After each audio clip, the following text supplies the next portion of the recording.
نحمدہ ونصلی علی رسولہ الکریم، اما بعد فاعوذ باللہ من الشیطان الرجیم، بسم اللہ الرحمن الرحیم۔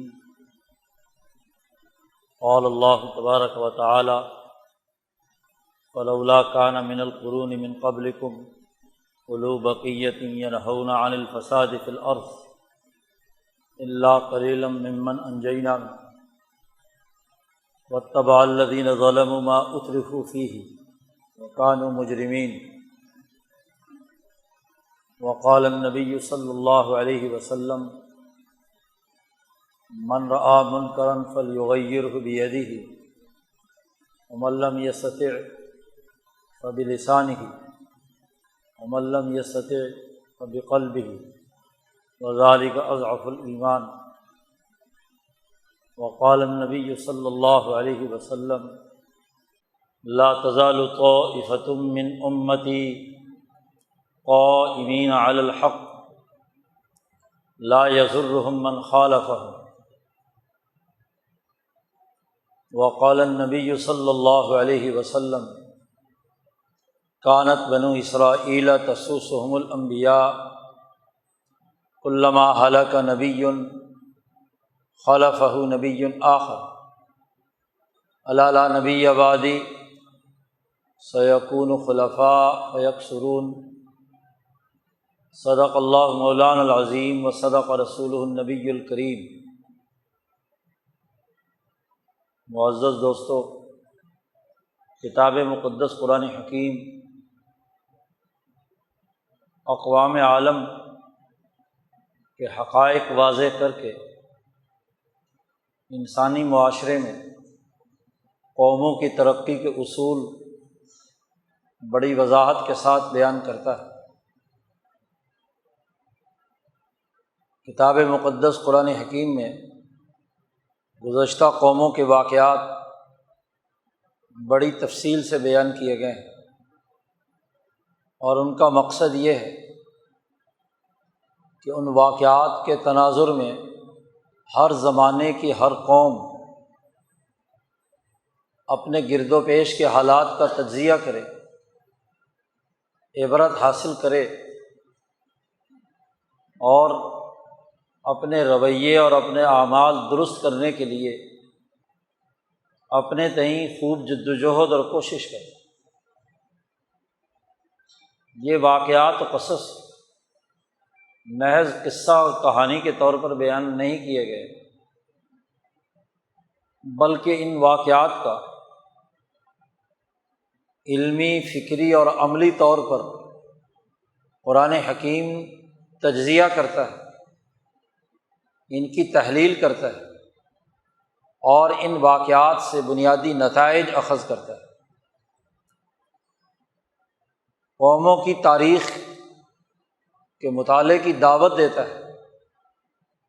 اور اس تاریخی تناظر میں تاریخ کے آئینے میں اپنے آپ کو دیکھنے، اپنا تجزیہ کرنے، اپنے مسائل پہچاننے، اور ان مسائل سے نبرد آزما ہونے کے لیے جد و جہد اور کوشش کا راستہ دکھلاتا ہے۔ یہ آیت مبارکہ جو تلاوت کی گئی ہے، یہ سورۃ ہود کی آیت ہے۔ سورۃ ہود وہ عظیم الشان سورت ہے کہ جس میں اللہ تبارک و تعالیٰ نے انبیاء علیہم السلام کے واقعات بڑی جامعیت کے ساتھ بیان کیے ہیں۔ اس سورت کی اہمیت کا حال یہ ہے کہ خود نبی اکرم صلی اللہ علیہ وسلم نے ارشاد فرمایا کہ اس سورت نے جو ذمہ داریاں مجھ پر عائد کی ہیں، انہوں نے مجھے بوڑھا کر دیا ہے۔ میں انتہائی جوان اور طاقتور تھا، لیکن جب سے یہ سورت نازل ہوئی اور اس میں جو مجھے ہدایات دی گئی ہیں، اس کے بوجھ سے مجھ پر بڑھاپا طاری ہو گیا۔ شیبتنی ہود، سورۃ ہود نے مجھے بوڑھا کر دیا۔ اس صورت مبارکہ میں اللہ تبارک و تعالیٰ نے حضرت نوح علیہ السلام سے لے کر حضرت موسیٰ علیہ السلام تک کوئی تقریباً کئی صدیوں کی انبیاء کی قوموں کی صدیوں کی تاریخ بیان کی۔ اس صورت مبارکہ میں سب سے پہلے نوح علیہ السلام کا قصہ بیان کیا ہے کہ کیسے ان کے زمانے میں انسانی معاشرے میں فساد پیدا کرنے والے لوگ جن پر بہیمیت اور درندگی غالب تھی، وہ جانور بنے ہوئے تھے، کیسے نوح علیہ السلام نے 950 سال انہیں دعوت دی، فساد سے روکا، حرام مال کھانے سے، تکبر اور ظلم سے ان ملا اور مترف کو باز رکھنے کے لیے کتنی جاں غسل جدوجہد اور کوشش کی۔ اور جو لوگ نوح علیہ السلام پر ایمان لانے والے تھے، ان کے بارے میں نوح علیہ السلام کی قوم کے سردار تنزیہ جملے کھینچ رہے ہیں۔ قرآن حکیم نے ذکر کیا ہے کہ جب ان کو فساد سے روکا جاتا، مالا اور مترف کو، اور ان سے کہا جاتا کہ خود خدائی اختیارات استعمال کرنے کے بجائے اللہ کی عبادت کرو، اللہ کے بندے بن کر اللہ کے احکامات کے مطابق انسانیت کے ساتھ اچھا سلوک کرو، تو یہ لوگ حضرت نوح علیہ السلام سے کہتے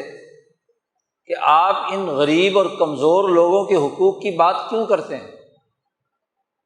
جو آپ کی پارٹی میں لوگ موجود ہیں وہ تو اراذلنا بادی الرائے، وہ تو کمینے اور ذلیل لوگ ہیں، غریب لوگ ہیں۔ نوح علیہ السلام سے کہتے تھے کہ تم تو خاندانی آدمی ہو، ہمارے خاندان سے تعلق رکھتے ہو، تو تمہیں تو ہمارے حقوق کی حفاظت کی بات کرنی چاہیے، نہ یہ کہ تم غریبوں کے حقوق کی بات کرو۔ قرآن حکیم نے تفصیل سے قصہ بیان کیا ہے اس صورت میں کہ کیسے نوح علیہ السلام نے ان مخلص مسلمانوں کو بچانے اور انسانیت کا اثر نو ارتقائی سلسلہ جاری رکھنے کے لیے کشتی بنائی، ان کی حفاظت کا انتظام کیا، ان فسادیوں کے خلاف جو پانی کا طوفان آنے والا تھا اس سے بچاؤ کی حکمت عملی اپنائی۔ انبیاء علیہم السلام اقوام کو محفوظ بنانے کے لیے کردار ادا کرتے ہیں، ان کی جان کو خطرہ لاحق ہو تو اس کی حفاظت کے لیے جدوجہد اور کوشش کرتے ہیں۔ اور وہ انسانیت کا طبقہ جو حرام مال کھا کھا کر مترف ہو چکا ہے، عیاش ہو چکا ہے، ظالم اور جابر ہو چکا ہے، اس کے خلاف کیسی جدوجہد اور محنت کرنا پڑی۔ قرآن حکیم نے 2 بڑے لمبے رکوعوں میں بڑی تفصیل کے ساتھ نوح علیہ السلام کی جدوجہد کا تذکرہ اس صورت مبارکہ میں کیا۔ قرآن حکیم نے اس کے بعد ترتیب بار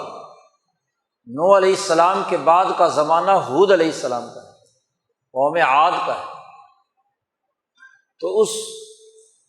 قصے کو ایک رکوع میں قرآن حکیم نے بیان کیا۔ ان کے جو مسخ شدہ حالت تھی، فساد فی الارض کا جو منظر اس قوم نے اختیار کیا ہوا تھا، قرآن حکیم نے چن چن کر ان کی نشاندہی کی، اور ہود علیہ السلام کی انقلابی جدوجہد، فساد سے روکنے کا عمل، انسانی معاشرے کی حفاظت اور کمزور لوگوں کے حقوق کی جدوجہد اور کوشش کا تذکرہ کیا ہے۔ اسی طرح حضرت صالح علیہ السلام کا اس کے بعد تذکرہ ہے قوم سمود کا، کہ کیسے وہاں کے متکبر اور فسادی لوگ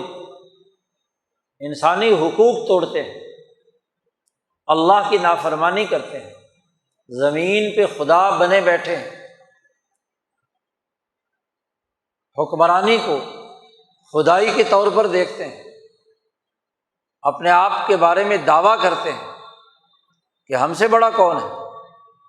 عیاش ہے، ملک اور قوم کے وسائل پر قابض ہے، اس کا تذکرہ کیا ہے۔ پھر قوم شعیب کا تذکرہ کیا، ابراہیم علیہ السلام کا تذکرہ کیا، ترتیب وار قصص قرآنی میں پہلے نوح علیہ السلام ہے، پھر ہود علیہ السلام ہے، پھر صالح علیہ السلام ہے، پھر ابراہیم علیہ السلام ہے۔ تو ابراہیم علیہ السلام کا تذکرہ بھی قرآن حکیم نے یہاں کیا ہے، اور ابراہیم علیہ السلام کے ساتھ ہی لوط علیہ السلام کا تذکرہ بھی کیا کہ کیسے وہ قوم حیوانیت کے پرلے درجے پر پہنچ کر نسل انسانی کے فروغ کے بجائے نسل انسانی کے ماتھے پر کلنک کا ٹیکا تھی، اور کیسے اللہ نے عذاب دے کر پتھروں کی بارش برسا کر پوری زمین کو الٹا کر بحر مردار میں انہیں غرق کیا، اس کی تفصیلات بیان کی۔ ان کے بعد شعیب علیہ السلام کا تذکرہ قرآن حکیم نے ایک پورے رکوع میں کیا ہے کہ وہ ناپ تول میں کمی کرتے تھے، عدل و انصاف کے دشمن تھے، مال کسی کو دیتے تو تھوڑا دیتے اور کسی غریب سے وصول کرنا ہوتا تو زیادہ لیتے۔ تطفیف جسے کہا گیا قرآن حکیم میں، الگ مستقل صورت میں بھی اللہ نے اس کا تذکرہ کیا کہ تول میں، ناپ میں کمی کرتے تھے۔ کچھ اشیاء وہ ہوتی ہیں جو ناپ اور پیمائش سے بکتی ہیں، اور کچھ وہ ہوتی ہیں جو تول سے بکتی ہیں۔ سونے چاندی سے لے کر اور بھاری اشیاء تک جو چیزیں تولی جاتی ہیں ان میں ڈنڈی مارتے تھے، کم تولنا، کم ناپنا۔ قرآن نے کہا وَلَا تَبْخَسُوا النَّاسَ أَشْيَاءَهُمْ، لوگوں کی اشیاء میں کمی مت کرو، ڈنڈی مت مارو۔ اور جب شعیب علیہ السلام نے یہ جدوجہد اور کوشش کی تو کیا کہتے ہیں، یا شعیب اصلاتک تأمرک ان نترک ما یعبد آباؤنا او ان نفعل فی اموالنا ما نشاء۔ اے شعیب، تو نمازی آدمی ہے، نیک آدمی ہے، مسجد کا آدمی ہے، تیرا کیا کام ہے؟ کیا تیری نماز اس بات پر تجھے ابھارتی ہے کہ تو ہمارے مالوں کے بارے میں ہدایات جاری کرے؟ مال ہمارا، بازار میں ہم بیٹھے ہیں، مارکیٹ پر قبضہ ہمارا ہے، تو ہمارے مال ہیں، چاہے کسی کو کم دیں یا کسی کو زیادہ دیں، تو کون ہوتا ہے؟ تو جا نمازیں پڑھ، روزے رکھ، عبادت کیا کر۔ تو کسی عبادت گزار کا کیا کام بازار کے ساتھ ناپ تول کے معاملات سے؟ ہمارا مال ہے، کسی کو تھوڑا دے، کسی کو زیادہ دے، ہماری مرضی۔ او ان نفعل فی اموالنا ما نشاء۔ اور پھر قرآن حکیم نے بتلایا کہ کس طریقے سے ان پر عذاب آیا اور یہ قوم اللہ نے تباہ و برباد کی۔ پھر قرآن حکیم نے موسیٰ علیہ السلام کا قصہ بیان کیا، جہاں موسیٰ علیہ السلام کا مقابلہ شعیب علیہ السلام کے بعد کا زمانہ ہے۔ موسیٰ علیہ السلام، شعیب علیہ السلام حضرت موسیٰ علیہ السلام کے سسر ہیں، ان کی بیٹی ان کے نکاح میں، جس کا تفصیلی قصہ سورۃ القصص میں اللہ نے بیان کیا ہے۔ تو موسیٰ علیہ السلام کا پالا پڑا ہے فرعون سے، جو اس بات کا دعوے دار تھا کہ انا ربکم الاعلی، میں تمہارا بڑا خدا ہوں۔ اس کے مقابلے میں موسیٰ علیہ السلام اور ہارون علیہ السلام کی جدوجہد، قرآن حکیم نے اس کی تفصیلات بیان کی ہیں۔ یہ ایک ترتیب ہے جو نوح علیہ السلام سے لے کر موسیٰ علیہ السلام تک، صدیوں پر مشتمل ہے۔ ان تمام واقعات کو بیان کرنے کے بعد یہ نہیں کہ قصے سنائے اور معاملہ ختم، نبی اکرم صلی اللہ علیہ وسلم کو 4 بنیادی ہدایات دی ہیں، 4 بنیادی اساسی۔ سب سے پہلی بات، آپ صلی اللہ علیہ وسلم سے کہا گیا کہ فاستقم کما امرت ومن تاب معک، اے محمد صلی اللہ علیہ وسلم ڈٹ جائیے، استقامت اختیار کیجیے، جیسا کہ آپ کو حکم دیا گیا ہے، جو آپ کو حکم دیا گیا ہے اس پر ڈٹ جائیے، گھبرائیے مت۔ ان واقعات سے پتہ چلا کہ کیسے نوح علیہ السلام 1000 سال تک اپنے دور کے فسادیوں کے مقابلے میں ڈٹے رہے، آپ بھی ڈٹیے، استقامت اختیار کیجیے۔ اور آپ کو حکم کیا دیا گیا؟ دوسری جگہ پہ سورۃ الشورى میں اللہ نے فرمایا نبی اکرم صلی اللہ علیہ وسلم سے کہ آپ ان سے کہہ دیجئے کہ امرت لأعدل بینکم، مجھے حکم دیا گیا ہے کہ میں تمہارے درمیان عدل و انصاف کا حکم دوں، فساد کا خاتمہ، ظلم کا خاتمہ کروں اور عدل و انصاف قائم کرنے کی جدوجہد کروں۔ اے محمد صلی اللہ علیہ وسلم آپ ان سے کہہ دیجئے کہ مجھے یہ حکم دیا گیا ہے۔ اسی حکم کا یہاں تذکرہ ہے، اور رسول اللہ صلی اللہ علیہ وسلم سے کہا جا رہا ہے کہ آپ کو جو ہم نے یہ کہا ہے کہ آپ عدل و انصاف کا نظام قائم کریں، تو اس عدل و انصاف کے قیام کے لیے ڈٹ جائیے، استقامت اختیار کیجیے۔ کما امرتا، حضور صلی اللہ علیہ وسلم فرماتے ہیں کہ اس آیت نے مجھے بوڑھا کر دیا، استقامت کا حکم دیا گیا۔ کتنے ہی مشکل حالات کیوں نہ ہو، کتنا ہی دشمن طاقتور کیوں نہ ہو، کتنے ہی فسادی سر چڑھ رہے ہو، آپ نے استقامت اختیار کرنی ہے۔ آپ ہی نہیں،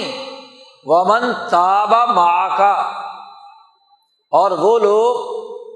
جو اس فساد سے توبہ تائب ہو کر آپ کے ساتھ شریک ہو گئے، آپ کے آنے سے پہلے تو یہ بھی اسی کا حصہ تھے جی، ان فسادیوں کی حکومت کو ووٹ دیتے تھے، فسادیوں کے ساتھ شریک ہوتے تھے۔ وہ خلفائے راشدین جو قبل از اسلام اسی نظام کا حصہ تھے جس کا ابو جہل سردار تھا، اسی دارالندوہ کے ممبر تھے، بلکہ عمر فاروق تو 6 سال بعد مسلمان ہوئے ہیں، 6 سال تک مکے کے اس ظالمانہ نظام کے ساتھ رہے، حضور صلی اللہ علیہ وسلم کی جدوجہد کا انکار کرتے رہے، لیکن جب توبہ کی توفیق ہوئی تو اس تمام کی برات کا اعلان کر کے ڈٹ گئے اور استقامت کا وہ نظارہ پیش کیا کہ دنیا کفر کہتی ہے کہ اگر دنیا میں ایک اور عمر پیدا ہو جاتا تو قیامت تک کبھی اسلام مغلوب نہ ہوتا۔ استقامت کا سب سے بڑا مظاہرہ عمر فاروق رضی اللہ تعالیٰ عنہ مسلمان ہوئے، اور مسلمان ہونے کے لیے عمر فاروق نے کردار کیا ادا کیا؟ کلمہ پڑھ لیا، مسلمان ہو گئے، تو لوگوں سے آ کر پوچھا کہ کون آدمی ہے جو زیادہ بڑ بولا ہے، لوگوں کے سامنے کسی کی بات کا پروپیگنڈا زیادہ کون کرتا ہے؟ انہوں نے کہا جی فلانا آدمی۔ صبح ہوئی تو عمر فاروق رضی اللہ تعالیٰ عنہ اس کے گھر چلے گئے۔ عبداللہ ابن عمر رضی اللہ تعالیٰ عنہ جو صاحبزادے ہیں حضرت عمر فاروق کے، فرماتے ہیں میں چھوٹا بچہ تھا، زیادہ عمر نہیں تھی، تو میں بھی ابا کے ساتھ پیچھے چلا گیا۔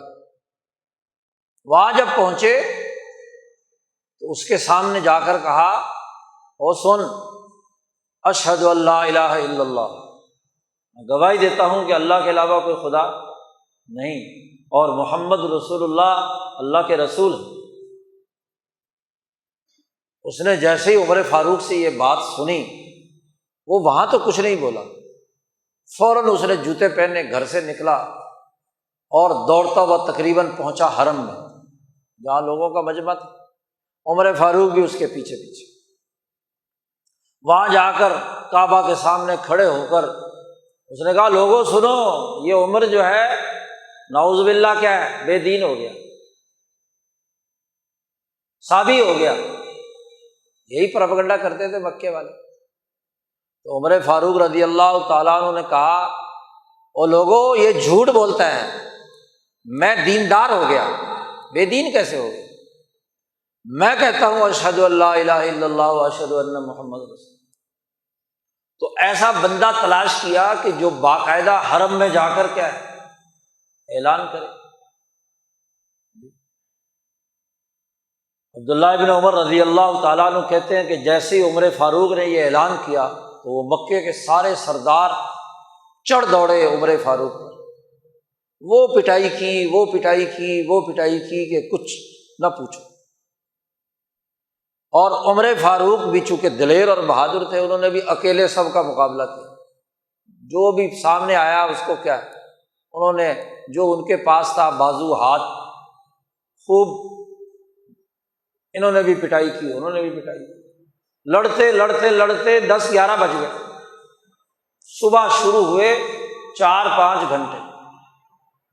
اب دونوں فریق تھک گئے ہیں، عمر فاروق بھی تھک کے بیٹھ گئے،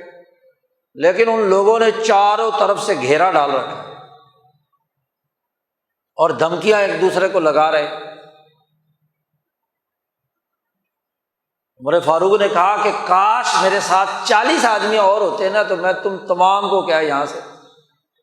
مکہ سے نکال باہر کرتا۔ ڈٹ گئے۔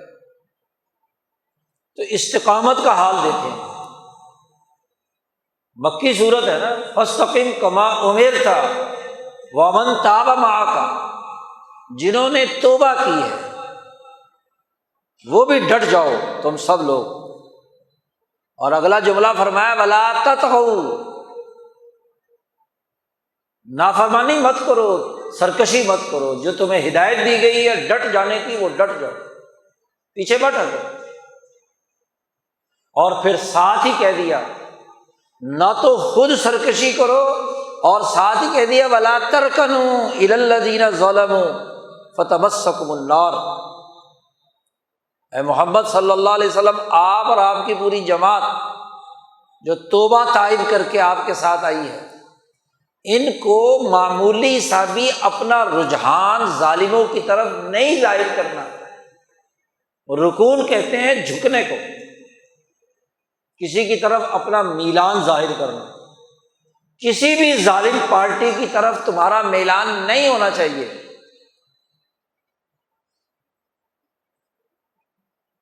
ایک ہوتا ہے ان کا حصہ بن کر اس طغیانی اور سرکشی میں ان کا ساتھ دینا، ان کی پارٹی کا حصہ بننا، اور ایک یہ کہ دل میں ان کے بارے میں نرم گوشہ رکھنا۔ تو یہ بھی روک دیا گیا کہ ظالموں کے بارے میں تمہارے دل میں معمولی سا بھی جھکاؤ اور رکون میل نہیں ہونا چاہیے۔ اور یاد رکھو، اگر دل میں بھی تھوڑا سا جھکاؤ کسی ظالم سرمایہ پرست کی طرف تمہارا ہوا تو تمہیں آگ پکڑ لے گی، فتمسکم النار، جہنم کی آگ پکڑ لے گی۔ دنیا کی آگ بھی ہے ذلت اور رسوائی کی، اور آخرت کی آگ بھی۔ بڑی سخت ہدایات اللہ نے دی۔ تو پہلا حکم فاستقم کما امرت، ڈٹ جاؤ، اور دوسرا حکم ظالموں کی طرف معمولی سا اعلان ظاہر نہیں کرنا، سامراجی طاغوتی قوتوں کا ساتھ نہیں دینا۔ اور تیسرا حکم دیا، یہ استقامت خاصی مشکل ہے، دشمن کے مقابلے پہ ڈٹنا بڑے حوصلے کی بات ہے۔ تو اس کا ایک علاج بھی ایک بتا دیں کہ اقم الصلاۃ طرفی النہار وزلفا من اللیل، صحیح نظریے پر ڈٹنے کے لیے ضروری ہے کہ نماز کا نظام قائم کرو، طرفی النہار صبح اور شام، اور وزلفا من اللیل اور رات کے کچھ حصے میں بھی اللہ کی عبادت کیا کرو۔ نبی اکرم صلی اللہ علیہ وسلم کے بارے میں آتا ہے جب بھی آپ کو کوئی مشکل پیش آتی، کوئی پریشانی ہوتی، دشمن کا خطرہ ہوتا، تو آپ صلی اللہ علیہ وسلم فوراً نماز کی طرف متوجہ ہوتے۔ حدیث کے الفاظ ہیں کہ اذا حزبہ امر بادر الی الصلاۃ، جب آپ کو کوئی اہم معاملہ درپیش ہوتا تو آپ جلدی دوڑ کر نماز کی طرف جاتے، اور جب نماز میں کھڑے ہو کر اللہ سے بات چیت کرتے، سرگوشی کرتے، اللہ کے سامنے سر بسجود ہوتے، تو استقامت، دل کا ایک جگہ پر قائم رہنا، وہ جو گھبراہٹ، وہ جو پریشانی، وہ کافور ہو جاتی، مقابلے کی حکمت عملی سامنے آ جاتی، طریقہ کار سامنے آ جاتا کہ اس چیلنج کا مقابلہ کیسے کرنا ہے، اس مشکل کو دور کیسے کرنا ہے، اس پریشانی کو ختم کیسے کرنا ہے۔ تو تیسرا حکم دیا کہ اقم الصلاۃ، نماز قائم کیجیے، صبح اور شام اور رات کے اندھیروں میں بھی۔ فقہا نے اسی آیت سے 5 نمازیں، فجر، ظہر، عصر، مغرب اور عشاء، اور اس کے ساتھ تہجد،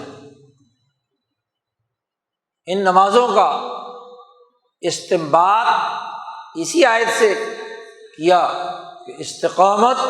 کے لیے لازمی اور ضروری ہے، طاغوتی اور سرکش قوتوں اور ظالموں کی طرف رجحان اور میلان سے بچا تبھی جا سکتا ہے کہ جب اللہ کے دامن میں پناہ لی جائے، اور وہ پناہ نماز ہی کی صورت میں۔ محض نماز کے جملے پڑھنا نہیں ہے، وہ نماز جو دل کی گہرائیوں سے اور عقلی بلندی سے پڑھی جاتی ہے، وہ نماز استقامت پیدا کرتی ہے، حوصلہ بڑھاتی ہے، جرأت پیدا کرتی ہے،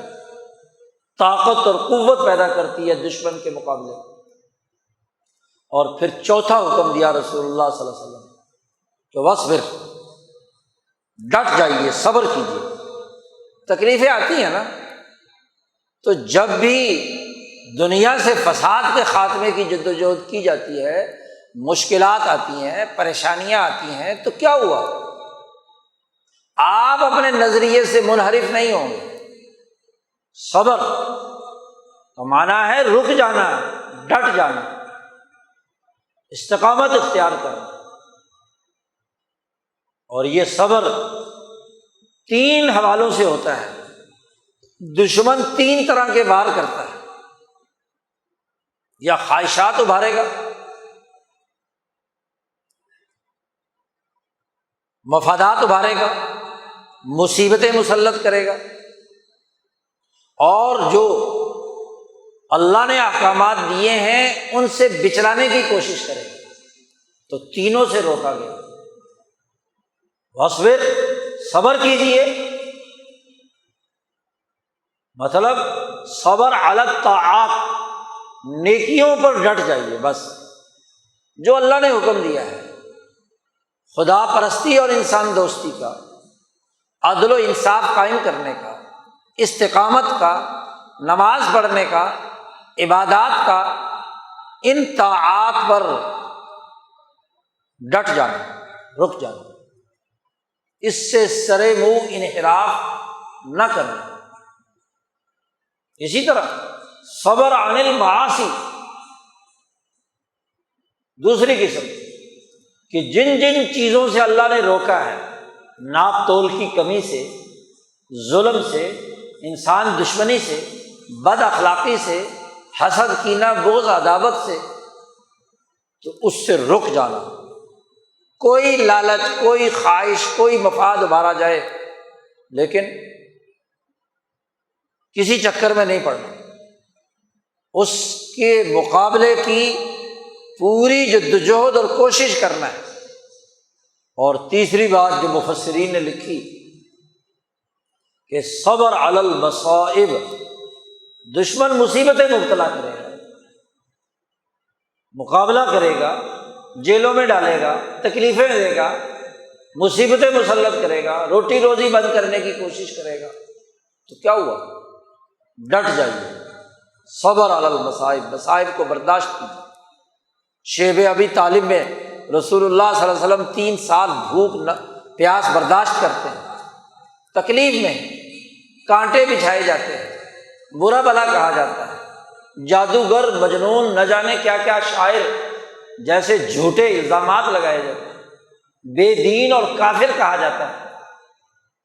ان تمام مصیبتوں کے مقابلے میں ڈٹ جائے۔ 4 بنیادی احکامات دیے، اور اس کے بعد اللہ نے یہ آیت جو ابھی خطبے میں تلاوت کی ہے،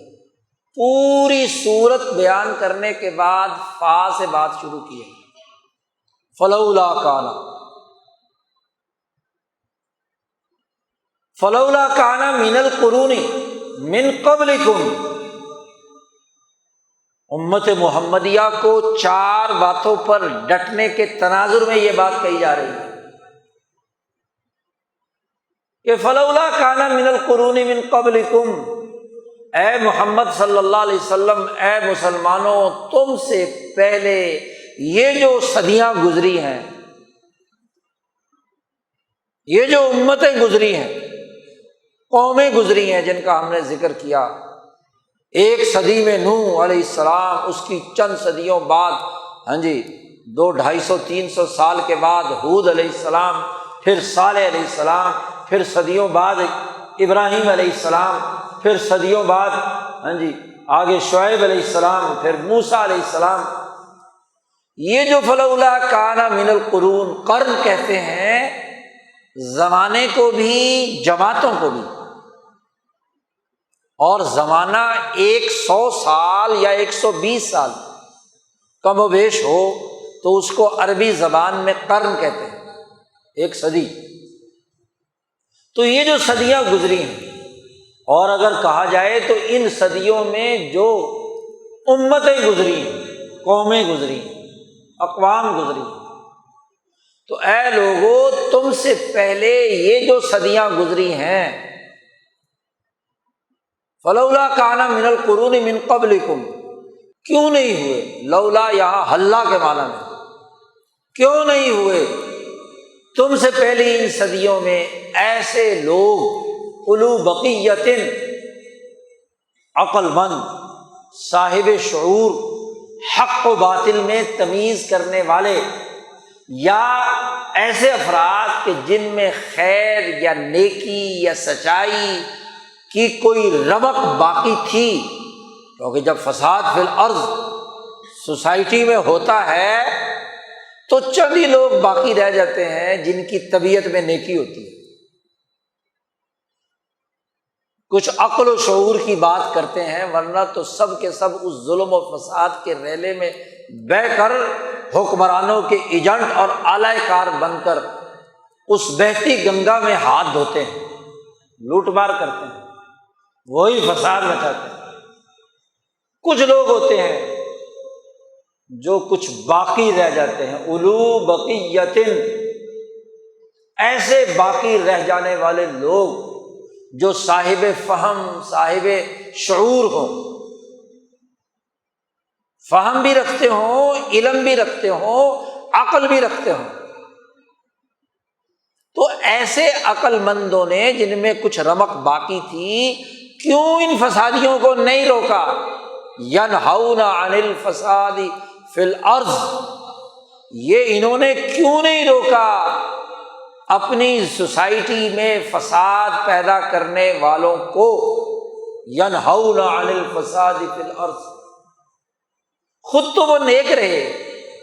عبادتیں کرتے رہے، نمازیں پڑھتے رہے، ذکر اذکار کرتے رہے،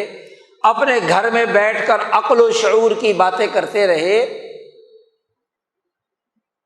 انہوں نے ان ظالموں کا ہاتھ کیوں نہیں روکا؟ ینہون عن الفساد فی الارض، یہ جو فساد مچا رہے تھے جی،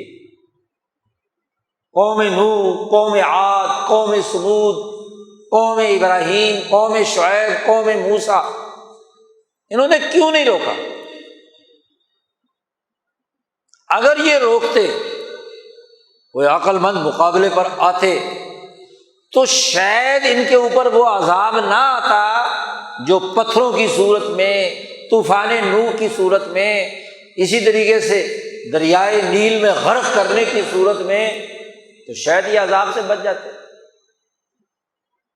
کیوں نہیں روکا ان لوگوں نے؟ فساد فی الارض، فساد فی الارض کسے کہتے ہیں؟ قرآن حکیم نے فساد فی الارض کا بھی تذکرہ تفصیل کے ساتھ مختلف جگہوں پر کیا۔ پہلی بات تو یہ واضح کر دی کہ واللہ لا یحب الفساد، اللہ تعالیٰ فساد کو پسند نہیں کرتا۔ انسان کو دنیا میں فساد کے لیے پیدا نہیں کیا گیا، حالانکہ فرشتوں نے اللہ کے سامنے کہا تھا کہ تو جس مخلوق کو پیدا کرنے چلا ہے یہ تو یفسد فیہا ویسفک الدماء، کہ یہ تو اس زمین میں فساد مچائیں گے اور خون بہائیں گے۔ پہلے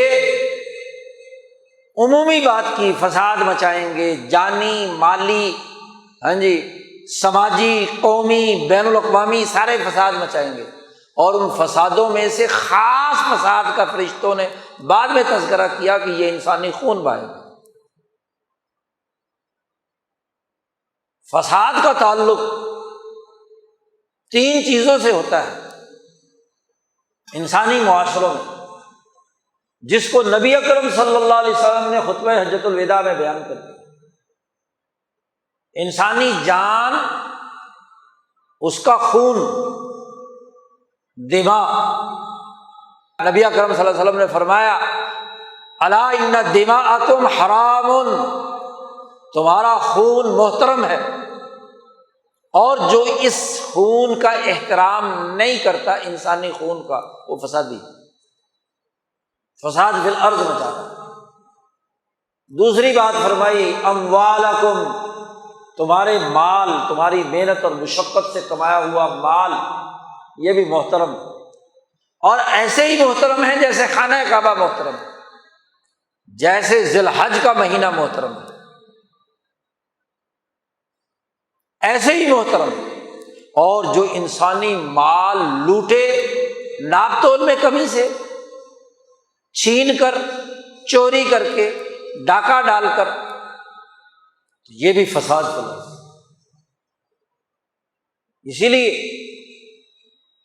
اس کو بھی ممنوع قرار دے دیا گیا۔ تو ینہون عن الفساد فی الارض۔ اور تیسری اہم ترین چیز جو اسی حدیث میں بیان کی، وَأَعْرَاضَكُمْ، کہ تمہاری عزتیں، ہر فرد کی، ہر خاندان کی، ہر قوم کی، ہر انسانی معاشرے کی ایک عزت ہے، وقار، اور یہ عزت اور وقار بھی محترم، حرام، کحرمت یومکم ھذا فی بلدکم ھذا فی شہرکم ھذا۔ تو تین چیزوں کی حرمت بیان کی ہے، اور ان تینوں چیزوں کی حرمت کو توڑنے پر پورا حدود و قصاص کا نظام استوار کیا گیا۔ یہ ینہون عن الفساد فی الارض کا باقاعدہ ایک سسٹم دیا گیا۔ کوئی فرد انسان کو قتل کرتا ہے، خون بہاتا ہے، تو بدلے میں اسے قتل کیا جائے گا، قصاص۔ قصاص کا معنی ہے مماثلت، کہ جیسے اس نے ایک بندہ مارا تو بدلے میں بندہ مارا جائے گا، تاکہ یہ فساد فی الارض رکے۔ خالی واز نہیں کہا شریعت نے کہ لوگوں انسانی خون مت بہاؤ، اس پر عمل درآمد کا ایک سسٹم بھی دے دیا کہ اگر کسی نے انسانی جان کا خون بہایا ہے تو بدلے میں وہ قصاصاً قتل ہوگا۔ یا ایھا الذین آمنوا کتب علیکم القصاص فی القتلی۔ یہی نہیں بلکہ انسانی جان اور اس کے اعضاء بھی محترم ہیں، اس کا ہاتھ بھی محترم ہے، اس کے پاؤں بھی محترم ہے، اس کی آنکھ بھی محترم ہے، اس کا کان بھی محترم ہے، اس کا ناک بھی محترم ہے، اور اس کے احترام کے لیے بھی قصاص کا قانون جاری کر دیا۔ وَكَتَبْنَا لَهُمْ فِيهَا أَنَّ النَّفْسَ بِالنَّفْسِ وَالْعَيْنَ بِالْعَيْنِ وَالْأَنْفَ بِالْأَنْفِ وَالْأُذُنَ بِالْأُذُنِ وَالسِّنَّ بِالسِّنِّ۔ کہا کہ اگر کسی نے کسی کا ناک کاٹا ہے تو اس کا ناک بھی کاٹا جائے گا، کسی نے کسی کا دانت توڑا ہے تو دانت محترم تھا، عزت والا تھا، تو اس جس نے توڑا ہے اس کا دانت توڑا جائے گا۔ تفصیل سے قرآن نے بیان کر دیا قصاص کا قانون۔ جس نے جس درجے میں انسانی جسم کو نقصان پہنچایا ہے اسی درجے میں اس سے قصاص اور بدلہ لیا جائے گا، تاکہ اسے پتہ چلے کہ جب آدمی آنکھ سے محروم ہوتا ہے، کان سے محروم ہوتا ہے، ناک سے محروم ہوتا ہے تو انسان پر کیا بیتتی ہے۔ اور اگر کسی کو پتہ ہو کہ میرا دانت بھی توڑا جائے گا، میرا کان بھی کاٹا جائے گا، میرا ناک بھی کاٹا جائے گا، تو پھر دوسرے کا ناک کاٹے گا وہ؟ تو باقاعدہ دین نے سسٹم دیا، محض واضح ہی نہیں ہے، فساد فی الارض کے خاتمے کے لیے باقاعدہ نظام دے دیا۔ جان قتل کی ہے تو جان بدلے میں قتل کی جائے گی۔ حتیٰ کہ فقہا نے اسی کی بنیاد پر مزید قانون سازی کی کہ اگر کسی نے کسی کو چوٹ ماری ہے، زخم لگایا ہے، تو جس درجے میں زخم لگا ہے اسی درجے میں اس کو بھی زخم اور چوٹ ماری جائے گی۔ ہڈی توڑی ہے تو ہڈی توڑی جائے گی، زخم لگایا ہے تو ویسا ہی لگایا جائے گا۔ اور اگر ایسا ممکن نہ ہو تو اتنا پلنٹی دی جائے گی، دیت دینی ہے، پیسے دیں۔ تو یہ ینہون عن الفساد فی الارض، فساد فی الارض انسانی خون سے متعلق ہے تو اس کا پورا نظام بتا دیا۔ اسی طرح مال لوٹنے سے متعلق، بلکہ پہلے عزت لے لیجئے، انسانی عزت کو جس نے نقصان پہنچایا تو شریعت نے اس کا بھی نظام بتایا کہ جس نے کسی کی عزت پر حملہ کیا، مثلاً زنا کیا، عزت پر حملہ ہے، تو اس عزت کی سزا ہے کہ زنا ثابت ہو گیا، 4 گواہ آ گئے تو اب اس پر حد جاری کی جائے گی، اور حد بھی ایسے نہیں کہ تلوار سے صرف گردن اتار دی جائے، نہیں، مجمع عام میں کھڑا کر کے اس زندہ انسان کو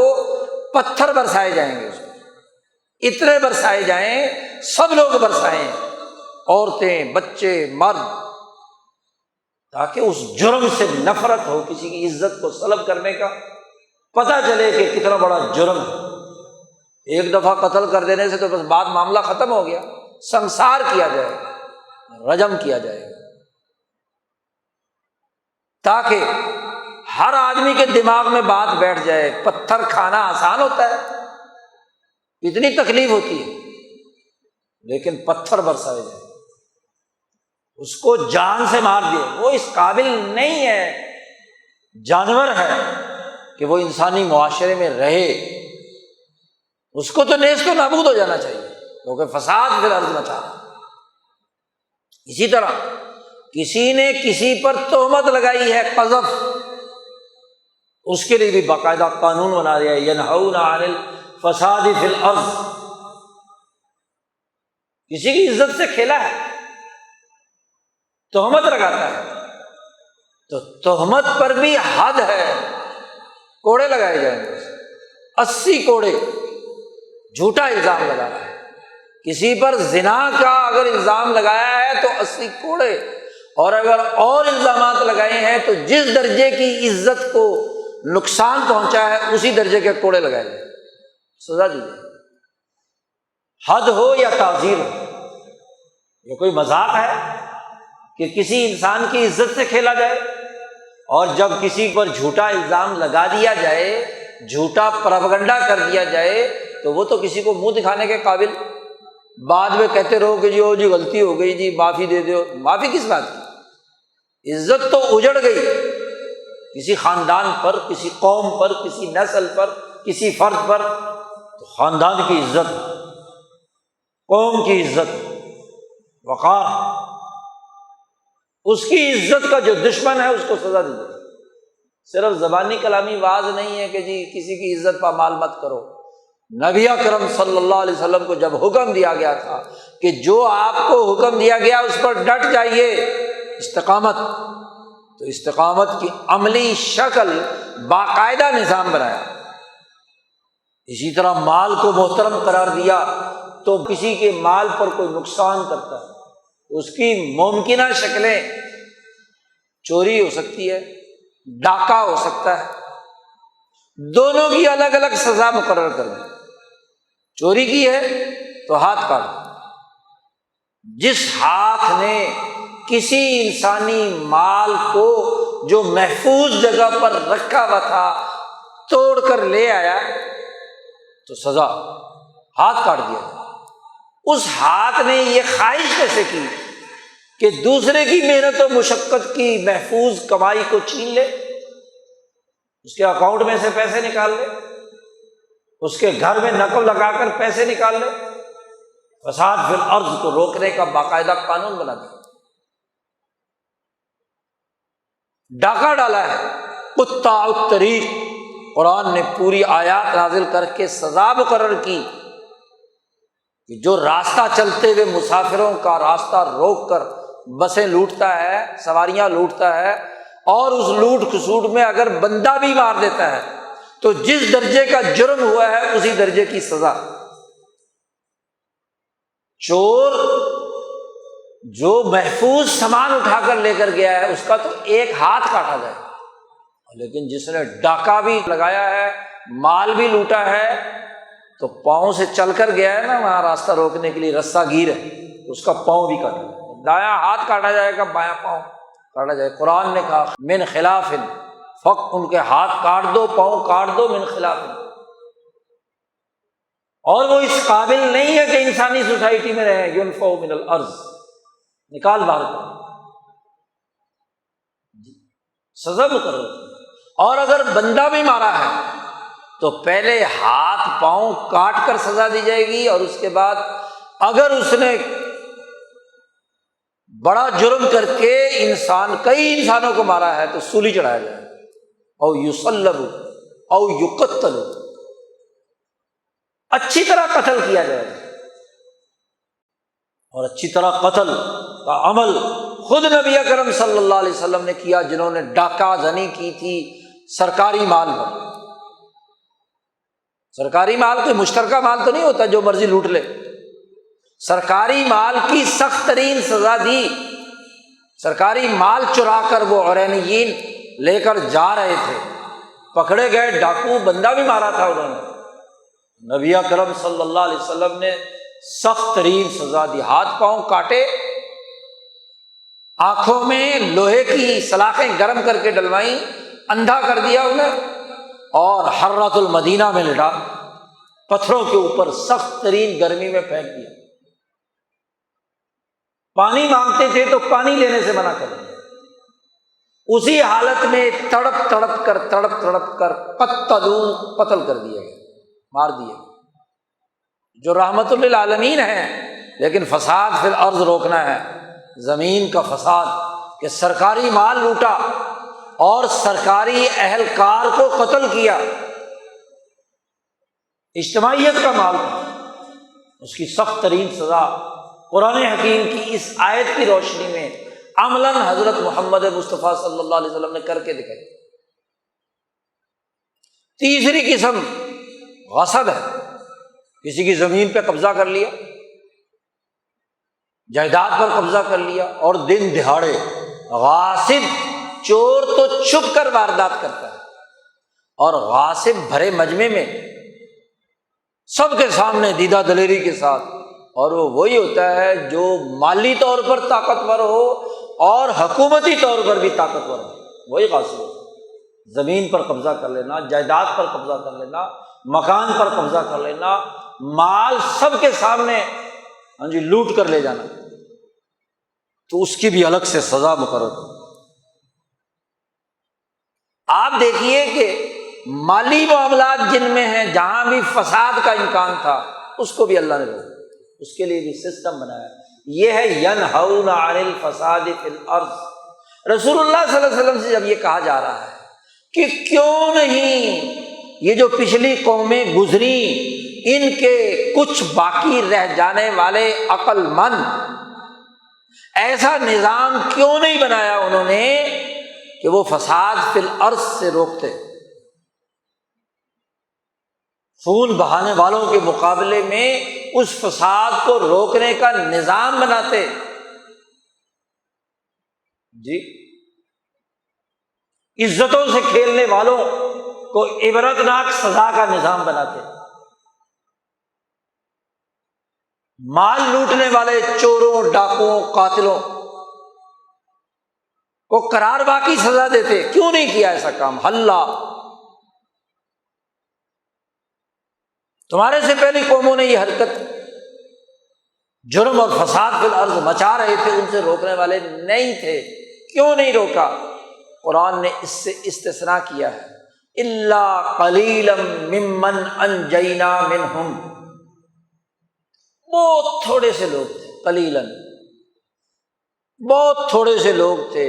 اتنی بڑی آبادی میں نوح علیہ السلام کے ساتھ صرف 80 آدمی ایمان لائے، ان کو بھی اپنی جان کے لالے پڑے ہوئے تھے، جن کی جان کے بچانے کے لیے کشتی بنانی پڑی نبی کو۔ سسٹم تو کیا بناتے؟ فساد فی الارض۔ تو اللہ کو عذاب نازل کر کے، کیونکہ یہ جماعت کمزور تھی، اللہ نے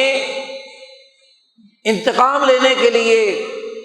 پانی کا طوفان مسلط کر کے ان کو عذاب دیا، کیونکہ یہ جماعت بڑی چھوٹی اور کمزور تھی۔ انہوں نے صرف اتنا ہی کیا کہ نوح علیہ السلام پر ایمان لا کے اس سے توبہ کرو، مزید سسٹم بنانے کی طاقت اور سکت نہیں تھی۔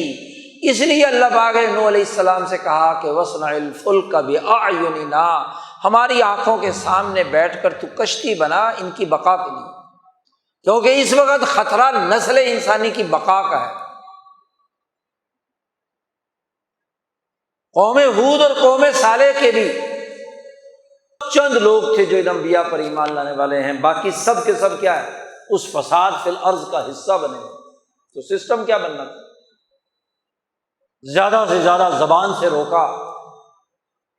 ہود علیہ السلام نے، صالح علیہ السلام نے، نوح علیہ السلام نے، اور ان کی جماعت کے کچھ لوگوں نے، ابراہیم علیہ السلام، موسیٰ علیہ السلام، شعیب علیہ السلام۔ نبی اکرم صلی اللہ علیہ وسلم سے کہا جا رہا ہے کہ ان کے عقل مندوں نے یہ کام نہیں کیا مگر بڑے تھوڑے سے تھے، الا قلیلا ممن انجینا منہم، جن کو ہم نے نجات دی، 80 آدمیوں کو نجات دی کشتی نوح میں، بہت تھوڑے سے آدمیوں کو نجات دی قوم ہود پر آنے والے عذاب سے، قوم سمود کے عذاب سے، قوم شعیب کے عذاب سے، اور بنی اسرائیلیوں کی ایک جماعت اس حوالے سے موسیٰ علیہ السلام انہیں بچا کر لائے۔ لیکن ان کا بھی تذکرہ اللہ پاک نے کہا کہ جب ہم نے موسیٰ علیہ السلام کو کتاب دی تو فاختلف فیہ، انہوں نے اس میں بھی اختلاف کیا۔ سسٹم تو کیا بناتے؟ اس کتاب کے معنی ہی بدلنے شروع کر دیے بنی اسرائیلیوں۔ الا قلیلا، صرف یوشع بن نون اور کچھ چند لوگ تھے جو ان کے ساتھ تھے، جنہوں نے قوم عمالقہ کو شکست دے کر بیت المقدس پر قبضہ کر کے کچھ ابتدائی حکومت قائم کی۔ اس کے فوراً بعد نبی اکرم صلی اللہ علیہ وسلم کو ہدایت دی رہے۔ تو آپ سے جب یہ کہا گیا محمد مصطفیٰ صلی اللہ علیہ وسلم سے کہ آپ استقامت اختیار کیجئے، ڈٹ جائیے، اور یہ اس آیت میں آپ کو ترغیب دی گئی کہ ینہون عن الفساد فی الارض، فساد فی الارض کی جتنی بھی ممکنہ شکلیں، انسانی معاشروں میں قتل و غارت گری، انسانی اعضاء کو نقصان پہنچانے، ان کی عزتوں اور ان کے مالوں کو نقصان پہنچانے والا جو فساد فی الارض ہے، اس کو روکنے کے لیے کیوں کام نہیں کیا؟ تو رسول اللہ صلی اللہ علیہ وسلم کو اللہ نے ابھارا کہ تھوڑے سے لوگ تھے، ہاں جی، انہوں نے یہ کام کیا، لیکن ان کا کام بھی کامل درجے میں نہیں تھا۔ اے محمد صلی اللہ علیہ وسلم، آپ کی ذمہ داری ہے کہ آپ اس فساد فی الارض کو روکنے کے لیے سسٹم بنائیں۔ اس صورت مبارکہ پر جب نبی اکرم صلی اللہ علیہ وسلم نے غور کیا، بات سسٹم کی طاقت کو سمجھیے۔ امام شاہ ولی اللہ فرماتے ہیں کہ آپ صلی اللہ علیہ وسلم سے پہلے انبیاء علیہ السلام کی جدوجہد، مصلحین امت اولو بقیت ان کی جدوجہد، وہ ایک محدود دائرے تک تھی کہ زبان سے، دل سے نفرت کرتے تھے، مقابلہ کرتے تھے، لیکن اس فساد فی الارض کے خاتمے کا ایک باقاعدہ سسٹم، اللہ نے اس کا آغاز تورات سے کیا تھا۔ اس لیے الکتاب، سب سے پہلی الکتاب تورات نازل ہوئی تھی، اور وہاں قصاص کے حوالے سے یہ قانون آیا تھا کہ ہم نے ان پر فرض کر دیا تھا، کتبنا کہ ان النفس بالنفس والعین بالعین والانف بالانف، قصاص کا قانون وہاں تھا۔ مالی معاملات کی تفصیلات اور اس کے سسٹم کے بس عمومی اصول کار فرما تھے۔ تو محمد صلی اللہ علیہ وسلم نے غور کیا اس صورت پر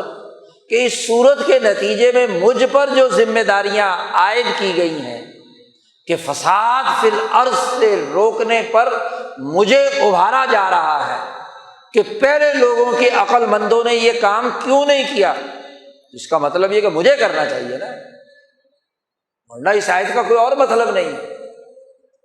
اس لیے نبی اکرم صلی اللہ علیہ وسلم نے اس صورت کے تناظر میں جو آپ پر ذمہ داری عائد ہوئی،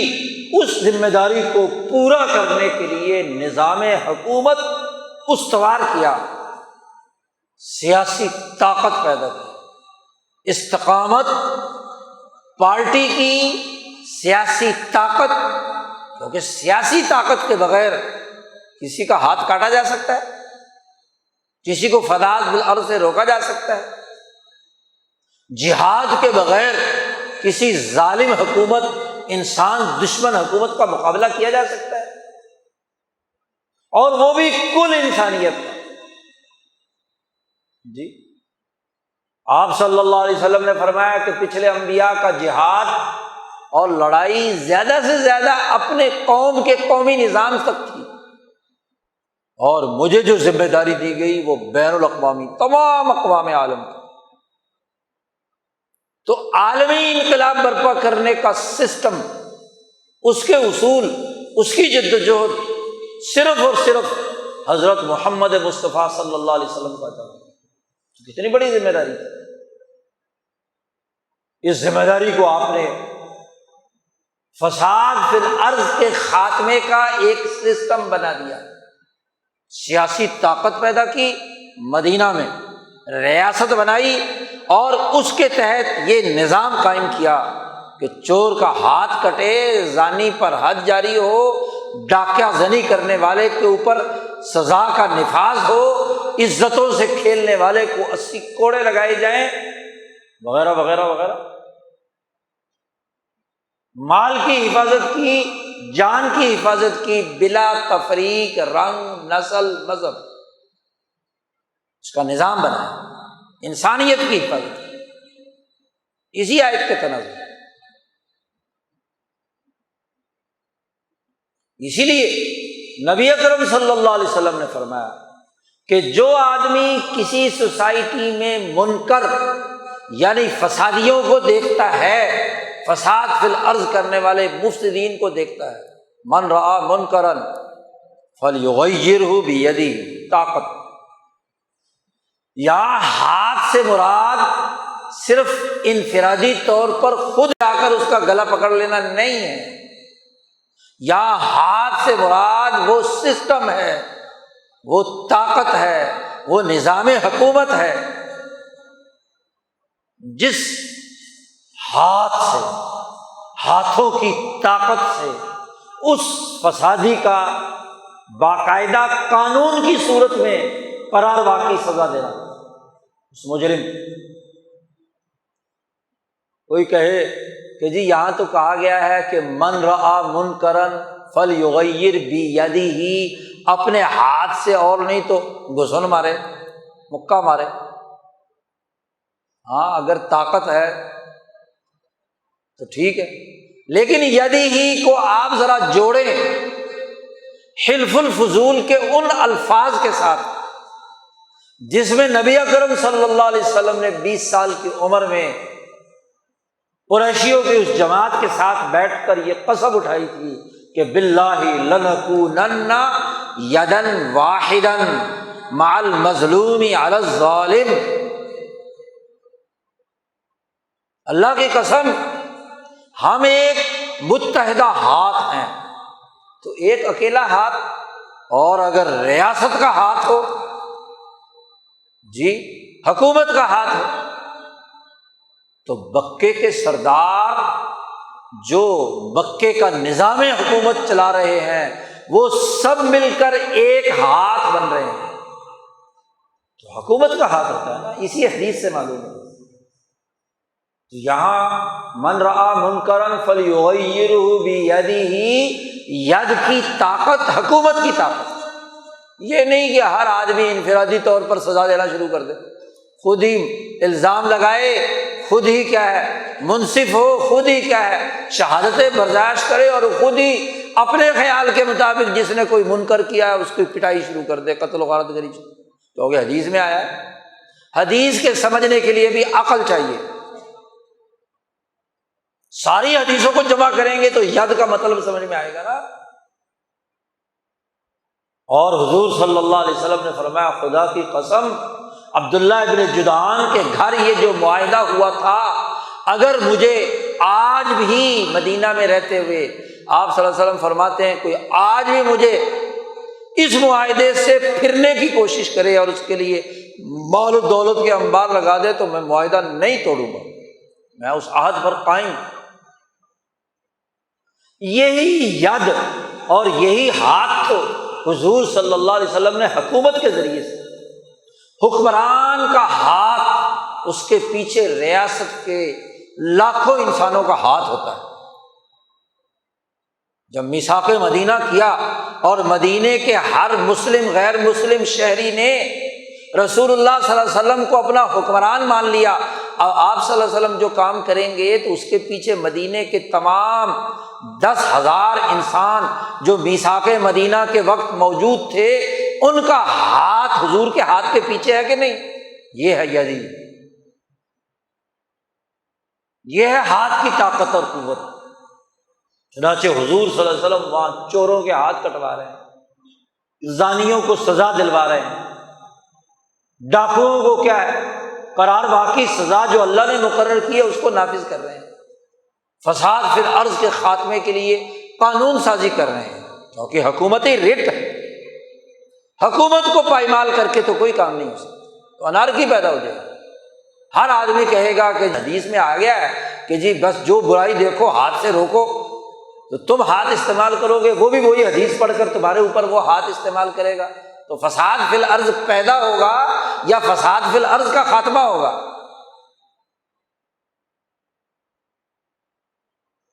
فَلْيُغَيِّرْهُ بِيَدِهِ، اور اگر آپ کی حکومت نہیں ہے تو پھر فَبِلِسَانِهِ، اپنی زبان سے اس آدمی کو روکو اور اپنی زبان کے ساتھ لوگوں کی زبان ملاؤ، دعوت دو، اپنے ساتھ حریت پسندوں کو جوڑو، جو اولو بقیت صاحب فہم و شعور اور عقل لوگ ہیں ان کو اپنی بات سمجھاؤ کہ یہ ظلم ہو رہا ہے، یہ فساد فی الارض ہو رہا ہے، آؤ ہم یک زبان ہو کر کام کریں۔ جب یک ہاتھ ہو کر کام کرنا حکومت کے ساتھ ہے اور آپ کی حکومت نہیں ہے تو تنظیم بناؤ، جماعت بناؤ جو ایک زبان ہو کر اس ظلم کے نظام کے خلاف آواز بلند کرے۔ یہ مطلب ہے بلسانی ہی۔ اور اگر آپ میں جرأت اور طاقت اور زیادہ ہی ہے تو ٹھیک ہے، اکیلے بھی ہو تو اکیلے بھی اپنی زبان کا تو استعمال کرو، زبان سے تو سمجھاؤ کہ دیکھو یہ فساد فی الارض ہو رہا ہے، لوگوں کی عقلوں کو جھنجھوڑو، ان کو دعوت دو، غور و فکر کی۔ تو اپنی زبان فساد کے خاتمے کے لیے ہو، فساد پیدا کرنے کی اعلی کاری کے لیے کردار ادا نہ کرے۔ اور اگر تمہارے میں بولنے کی بھی طاقت نہیں، جبر اور ظلم اتنا ہے، تو پھر اگر یہ بھی طاقت نہیں ہے تو فَبِقَلْبِهِ، تو دل سے نفرت پیدا کرو اور ایسے دل جوڑو کہ جو بہت سارے دل مل کر اس سے نفرت کا اظہار کریں۔ ہاتھ سے نہیں ہو سکتا، زبان سے نہیں ہو سکتا، تو دل میں اس سے بغض، نفرت، کراہت، اور یہ کراہت جب دل میں آتی ہے تو انسان مختلف قرینوں سے، مختلف انداز سے، اپنے جسمانی باڈی لینگویج سے نفرت کا اظہار کرتا ہے کہ یہ کام غلط ہے، یہ کام اس قابل نہیں ہے کہ جو انسانی سوسائٹی میں برداشت کیا جائے۔ ابھی قلب ہی، تو اکیلا ہی دل کیوں نہ ہو، دل کو متوجہ کر کے بہت سارے دلوں کو جھنجھوڑ کر اپنے دل کے ساتھ شامل کر لے، دعوت دے، پارٹی بنائے، ان میں علم و شعور اور فہم و بصیرت منتقل کرے۔ یہ ہے ینہون عن الفساد فی الارض۔ قرآن کہتا ہے کہ تھوڑے سے لوگ ہوتے ہیں ماضی میں، اور اب دعوت دی جا رہی ہے۔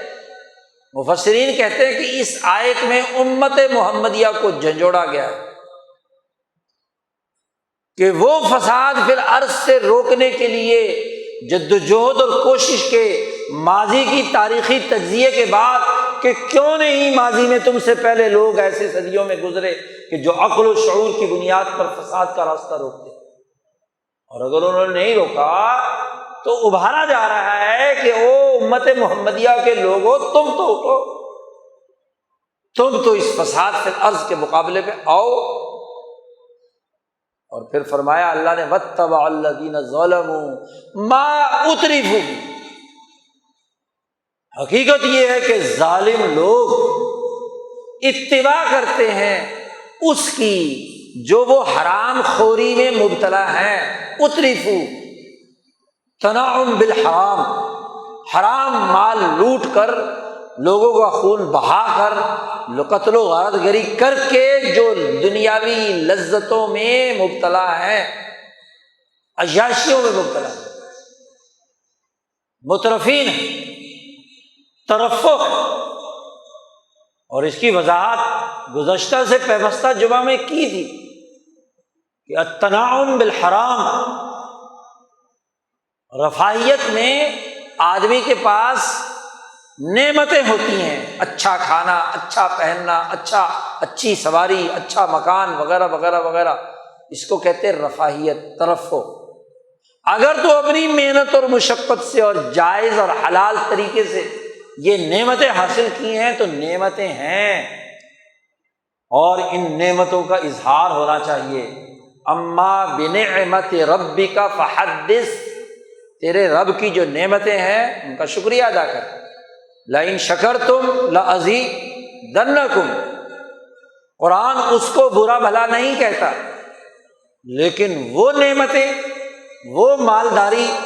جو التنعم بالحرام ہے، انسانی جان کو نقصان پہنچا کر، انسانی عزت کو نقصان پہنچا کر، انسانوں کی محنت و مشقت سے کمائے ہوئے مال کو لوٹ کر جو تنعم حاصل کیا ہے، مالداری حاصل کی ہے، وہ ترفع ہے، یہ ترفع جی تکلف بتکلف، مصنوعی طور پر مالدار بننا، محنت مشقت کچھ نہیں کی جی، بناوٹی۔ ایک حقیقی مالدار ہے جو محنت و مشقت سے کماتا ہے، اس کے لیے تکلف والا باب نہیں استعمال کیا، ترفع بتکلف کام کرتا ہے تو نہیں، لیکن دوسروں کا چھین لیا، ادھر سے مار لیا، ادھر سے لوٹ لیا، اور وہ لوٹے ہوئے مال پر کہتا ہے جی میں مالدار ہوں، میں تو جدی پشتی کیا ہے، مالدار ہوں جی۔ یہ ہے ترفع بالحرام۔ تو قرآن کہتا ہے واتبع الذین ظلموا، وہ جو ظالم لوگ ہیں وہ پیروی کرتے ہیں، پیچھے چلتے ہیں، ما اترفوا، جس پر وہ لذتوں کے اندر مبتلا ہے، جو لوٹ مار انہوں نے مال کا کیا ہوا ہے، اب جب وہ اس سرکل میں داخل ہو گئے تو اس کو بچانے، اسے کھانے، اس کی لذتوں اور عیاشیوں میں مبتلا ہے، تو وہ تو فساد فی الارض کو نہیں روکیں گے، وہ ان کی عادت بن گئی کہ فساد فی الارض جاری رکھیں، اور اگر کوئی کچھ دنوں کے لیے اس فساد فی الارض سے رکتا ہے تو وہ جیسے مچھلی بغیر پانی کے تڑپتی ہے، تو وہ بھی بغیر حکومت اور بغیر لوٹے کے تڑپنا شروع ہو جاتے ہیں جی، وہ اس کے پیچھے چلتے رہتے ہیں۔ جب ایک دفعہ حرام منہ کو لگ جاتا ہے تو پھر اس حرام کے کھانے کی اتباع کرتے رہتے ہیں، تسلسل چاہتے ہیں۔ ایک دفعہ منہ کو خون لگ جائے کسی قاتل کے تو اسے کیا پرواہ، 14 آدمی مرے یا 25 آدمی مرے، اس سے کیا، اس کے منہ کو خون لگ گیا، بندے مارنا اس کا کام ہے جی۔ اترفوا واتبع الذین، قرآن نے بڑا تجزیہ کیا کہ ما اترفوا فی، جس بات سے وہ لذت حاصل کرتے ہیں تو انہیں بندے مارنے میں مزہ آتا ہے، اس کی اتباع کرتے ہیں۔ اسی طرح جسے منہ کو مال حرام لگ گیا، ناپ تول کی کمی سے دکان چل پڑی، پیسہ کمانا لگ گیا، رشوت، کرپشن، لوٹ مار، جس درجے میں بھی ظالم لوگوں کو، جو آدمی جس طرح کا ظلم کر رہا ہوتا ہے وہ اسی کے اندر گھستا چلا جاتا ہے۔ واتبع الذین، قرآن کہتا ہے وکانوا مجرمین، یہی ہے پکے مجرم، مجرم ہے۔ اور یہ مجرم بڑھتے بڑھتے بڑھتے بڑھتے اکابر مجرمیہا، جو پچھلے جمعے میں ہم نے آیت پڑھی تھی، مجرمین کے سردار بن جاتے ہیں، اکابر بن جاتے ہیں، بڑے بڑے مجرم۔ تو قرآن نے اس آیت میں ایک نقشہ کھینچ دیا، انبیاء علیہ السلام کی پوری جدوجہد اور فساد فی الارض کے خاتمے کا ایک سسٹم بھی دیا۔ یہ سسٹم 1200 سال تک دنیا میں رہا، مسلمان کتنا ہی کمزور تھا لیکن اس کا یہ سسٹم جاری تھا، فساد فی الارض کے خاتمے۔ خلافت اسلامیہ مسلمانوں کے نظام میں اس فساد فی الارض کے خاتمے کا نظام جاری رہا، لیکن آج وہ زمانہ ہے پچھلے 250-300 سال سے کہ فساد فی الارض کرنے والے مفسدین دنیا پر مسلط ہو گئے۔ دین اسلام کا وہ نظام جو فسادیوں کا خاتمہ کرتا ہے، قاتلوں کا مقابلہ کرتا ہے، ان کو قرار واقعی سزا دیتا ہے، مال و دولت لوٹنے والوں کے لیے جو سزائیں مقرر ہیں، چوروں اور ڈاکوؤں کے لیے جو سزائیں مقرر ہیں، وہ نظام ختم کر کے چوروں، ڈاکوؤں، قاتلوں اور لٹیروں کی دنیا پہ حکومت قائم ہے۔ کیا یہ حقیقت نہیں ہے تاریخی طور پر کہ ایسٹ انڈیا کمپنی کے 60 ڈائریکٹر، جنہوں نے یہ کمپنی برٹش شہنشاہیت سے رجسٹرڈ کروائی تھی، وہ 60 کے 60 آدمی بحری قزاق تھے، یہ سب وہ لٹیرے تھے، برطانوی معاشرے تھے کہ جنہیں اس ریاست نے جرائم کی بنیاد پر جو تورات میں لکھا ہوا تھا، جو انجیل میں لکھا ہوا تھا اور جو قرآن میں بھی لکھا ہوا تھا کہ او ینفوا من الارض، کہ انہیں اپنی سوسائٹی سے نکال باہر، وہ سوسائٹی میں رہنے کے قابل نہیں ہیں۔ برطانوی معاشرے نے یہ قرار دیا کہ یہ لٹیرے ہیں، سزا دینے کی طاقت نہیں تھی تو اٹھا کر باہر نکال دیا۔ اس لیے یہ برطانوی تاریخ پڑھیے تو انہوں نے کہا کہ یہ 60 بندے جینٹل مین نہیں ہیں، سوسائٹی میں رہنے میں عزت و وقار والے باوقار لوگ نہیں ہیں، یہ لٹیرے، ان کو نکال باہر کرو۔ اور برطانیہ نکال باہر کرے گا تو کہاں پھینکے گا؟ سمندر میں پھینکے گا نا، انہیں سمندر میں پھینک دیا۔ ان بحری قذاقوں نے کہا اچھا یہ تو لوٹ مار کا مزید موقع مل گیا، لوٹ مار کا مزید موقع مل گیا کہ ریاست کی رٹ ختم ہے، اب ہمیں پھینک دیا ہے تو جہاز آ رہے ہیں انہیں لوٹ لو، جہازوں پہ بندے سوار ہیں انہیں غلام بنا لو، مال اسباب لوٹ لو، قتل و غارت گری کا خون بہانے کا اچھا موقع مل گیا۔ چونکہ مسلمان نہیں تھے، خالی تورات اور انجیل ہی پڑھی ہوئی تھی جی، اگر اسلام بھی پڑھا ہوتا اور خاص طور پر مسلمانوں کا قانون جو پوری دنیا میں نافذ العمل تھا، اور وہ تھی فقہ حنفی، امام ابو حنیفہ رحمہ اللہ نے فرمایا کہ بھائی جلا وطن نہیں کیا جائے گا۔ کیوں؟ اس کی دلیل عمر فاروق کے زمانے میں مکے کا ایک ظالم قریشی، اس نے چوری ڈاکے کا کام کیا، ربیعہ کا بیٹا غالباً یا پوتا، تو اس کو عمر فاروق نے سزا دی اور اس کو مدینے سے نکال باہر کر دیا کہ تم مدینے میں رہنے کے قابل نہیں۔ وہ یہاں سے کیا ہے قیصر روم کی طرف چلا گیا، اس نے او بھگت کی کہ واہ جی واہ، عربوں سے ایک جاسوس پناہ لینے کے لیے آیا ہوا ہے، ان کا سردار قریشی سردار ہی تھا، تو اب اس کو ذریعہ بنائیں گے ریاست مدینہ میں نقب زنی کے لیے، کیونکہ جب دشمن کے پاس آپ کے ملک کا کوئی بھی بندہ جسے جلا وطن کر دیا جائے وہ جائے گا تو دشمن تو استعمال کرے گا نا، تو اس کو وہ وہاں چلا گیا، وہاں عیسائی ہو گیا اور اس کو وہاں سے قیصر روم نے استعمال کرنا شروع کیا، تو عمر فاروق نے پابندی لگا دی کہ آج کے بعد کسی کو جلا وطن نہیں کیا جائے گا۔ اور امام اعظم امام ابو حنیفہ نے اس کا حل یہ پیش کیا کہ جیل بنائی جائے، اس کو عمر قید کی سزا دی، اس کو باہر نکلنے کی اجازت نہیں، کیونکہ معاشرے میں بھی نہیں رکھ سکتے، معاشرے میں ایسے فسادی کو رکھیں گے تو فساد مچائے گا، خربوزے کو دیکھ کر خربوزہ رنگ پکڑے گا، اور باہر بھی نہیں نکال سکتے، باہر نکالتے ہیں تو وہاں سے کوئی نہ کوئی شرارت کرے گا، جیل میں اس کو پھینک دو، کوشش کرو جیل میں رکھ کر اس کی تعلیم و تربیت کی، اس کا فساد ختم کرنے کی، اگر ہو جائے تو ٹھیک ہے، نہ باز آئے تو گلنے سڑنے دو جیل میں، روٹی پانی کا بندوبست تو ہوگا ہی، تو جب تک زندہ رہے گا اور حیوانیت اس پر قائم ہے تو جیل میں رہے گا۔ اگر یہ برطانیہ والے حکمران مسلمانوں کا یہ قانون ہی پڑھ لیتے تو یہ جرم نہ کرتے، لیکن انہوں نے وہ 60 چور اور بدماش نکال کر باہر سمندر میں پھینک دیے، اب ان کو لوگ کھلی چھٹی ہو گئی لوٹ مار کرنے کی، اور پھر باہر بیٹھ کر اپنے بندے جو برطانیہ میں انہوں نے بنانے شروع کر دیے، جو بادشاہ کے آلائے کار اور گرد و پیش تھے، ان کے ذریعے سے رشوت دلوا کر ایک کمپنی بنا لی کہ جی ہمیں تم نے باہر تو نکال ہی دیا ہے تو ہم کیوں نہ سمندر کے اندر کاروبار کیا کریں، ایسٹ انڈیا کمپنی۔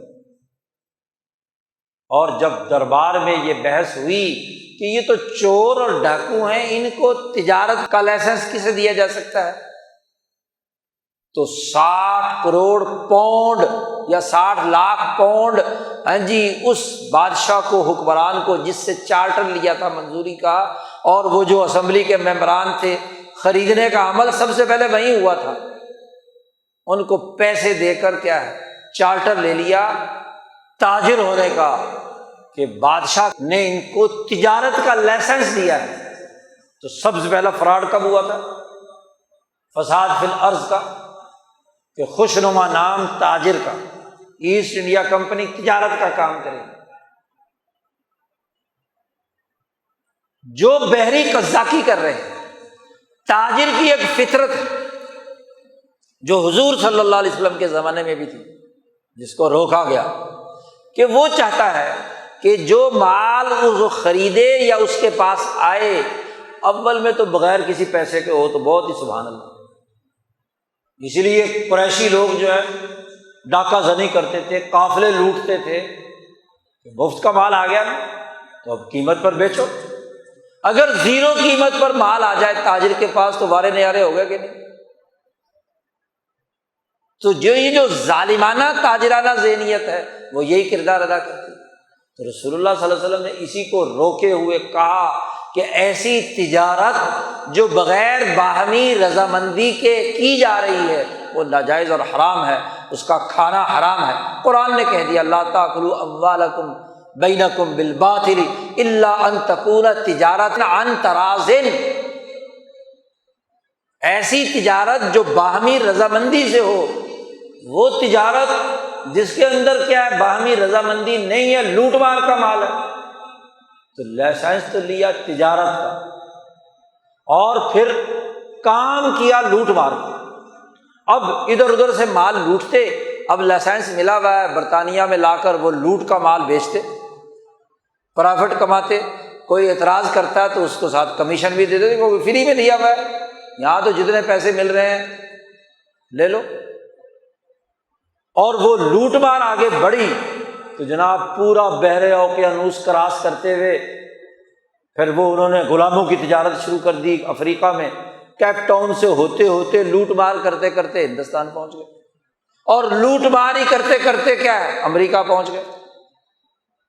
تو بڑی بنیادی سی بات سمجھنی چاہیے، فساد فی الارض کا مرکز اور منبع یہی کمپنی، پورے برطانیہ کو اپنے رنگ میں رنگ لیا، حکمران جٹ بنا لیے، پارلیمنٹ خرید لی، بادشاہ خرید لیا، ہاں جی عدالتیں خرید لی، سرمایہ داری نظام کے خوبصورت عنوان کے ساتھ ایک سسٹم مسلط کر دیا کہ دولت ہی سب کچھ ہے، جیسے مرضی کماؤ، عدالت بھی اس کے تحفظ کے لیے، تجارت بھی اسی کام کے لیے، سیاست بھی انہی مقاصد کے لیے، سماج بھی اسی کام کے لیے۔ آج دنیا بھر کی تمام ملٹی نیشنل کمپنیاں ایسٹ انڈیا کمپنی کی بچے بچومڑے، تجزیہ کر لو، کتاب بھی اس پر آ چکی ہے۔ اور ان کمپنیوں کے فساد فی الارض پہلے تو صرف برطانیہ میں تھا، یورپ میں تھا، پھر افریقہ میں پہنچا، پھر ہندوستان پہنچا، اب پھر امریکہ پہنچا، دنیا بھر میں فساد فی الارض کا پورا سلسلہ قائم ہو گیا، اور انہی ملٹی نیشنل کمپنیوں کے ہی غلام برطانوی حکمران، فرانسیسی حکمران، یورپ کے ملکوں کے حکمران، امریکہ کے حکمران،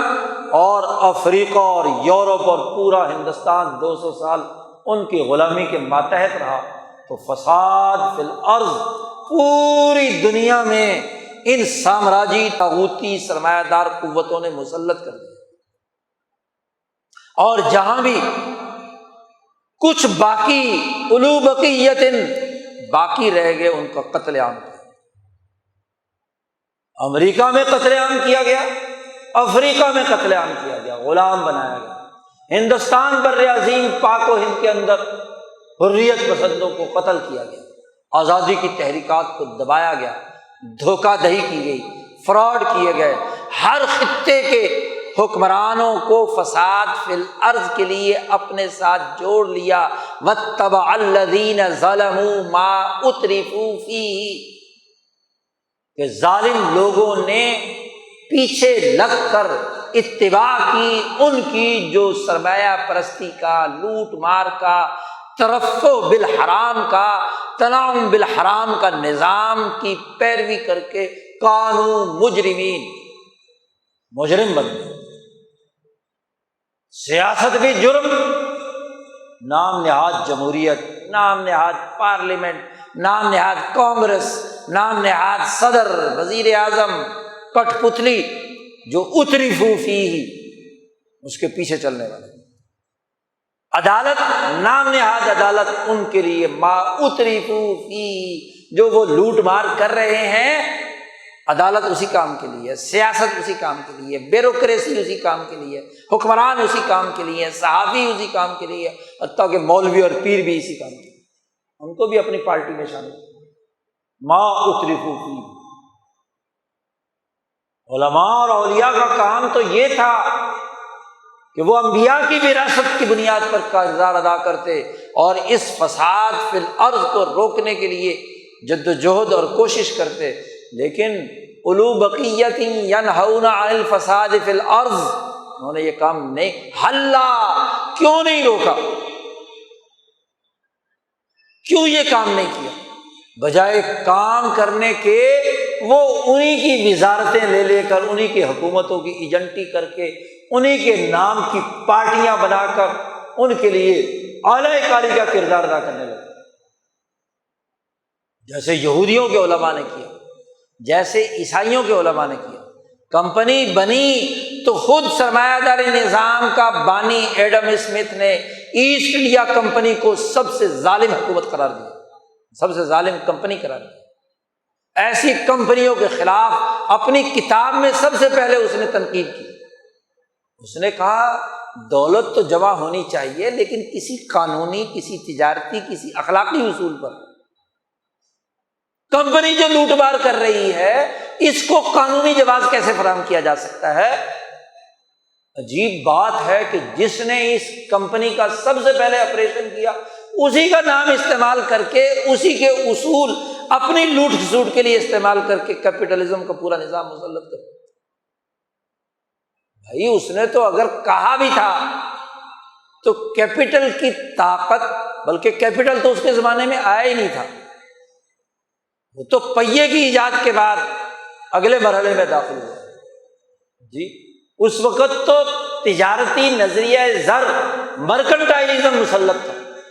تو زر کے اکٹھا کرنے کی اس نے بات کی تھی کہ صحیح کاروبار اور تجارت سے زر جو قوم اکٹھی کرے گی، معاشی طاقت مضبوط ہوگی تو اس کی سیاسی طاقت مضبوط ہوگی۔ تو ایک اصول دولت کے اکٹھا کرنے کا، اسی کو کمپنی نے استعمال کیا اور اس کے ذریعے سے کیا پوری دنیا میں سرمایہ پرستی کا ایسا نظام بنا دیا، ما اترفوا فیہ، کہ کانوا مجرمین۔ اس آیت کا عکاس یہ مجرمین کا نظام بن گیا۔ یہ جب عالمی نظام قائم ہو گیا تو یہ آیت تقاضا کرتی ہے کہ ہر قوم کے عقل مند، فہم و بصیرت رکھنے والے، اولو بقیت، ان کا فریضہ ہے کہ وہ فساد فی الارض سے روکنے کے لیے میدان میں آئے۔ چنانچہ آپ دیکھیے کہ اس بر عظیم پاک و ہند میں امام شاہ ولی اللہ دہلوی سے لے کر اب تک حریت پسندوں کی ایسی عقل مند جماعت رہی ہے جس نے انبیاء علیہ السلام کی اس تعلیمات کے مطابق اس عالمی فساد فی الارض کے خلاف جدوجہد اور کوشش کی، کردار ادا کیا۔ اگرچہ ان کی جدوجہد کو سبوتاج کرنے والے وہ غدار، منافق، انسان دشمن پچھلے 300 سال سے حریت پسندوں کو نقصان پہنچانے کے لیے کردار ادا کرتے تھے۔ وہ میر جعفر اور میر صادق سے شروع ہونے والے میروں سے لے کر آج تک کے میروں اور امیروں تک، اس دور کے نام نہاد گورنروں اور حکمرانوں سے لے کر آج کے گورنروں اور حکمرانوں تک، اس دور کے ظالم اور سفاک کمپنیاں کے تاجر مافیا سے لے کر آج کے تاجر مافیا تک، اندازہ تو لگائیے